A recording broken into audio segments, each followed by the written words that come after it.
کا کام ہے گزرنا، اور وہ سبک روی سے گزرتا چلا جاتا ہے۔ وقت کبھی کسی کے لیے نہیں رکتا اور نہ ہی کسی کا انتظار کرتا ہے، چاہے وہ وقت کا سکندر ہو یا پھر کوئی غریب انسان۔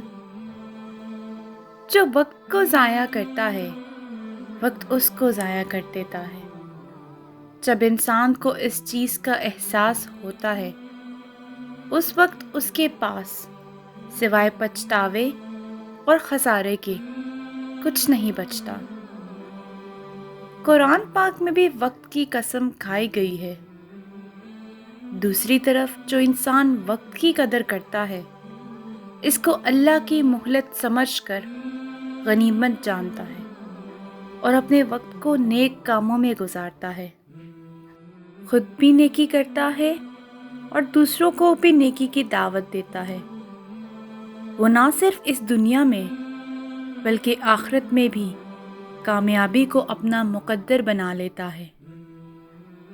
وقت کی قدر کریں اس سے پہلے کہ یہ ہمارے ہاتھوں سے نکل جائے۔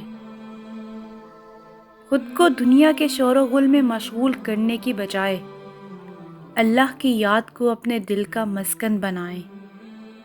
اسی میں کامیابی و کامرانی کی ضمانت چھپی ہوئی ہے۔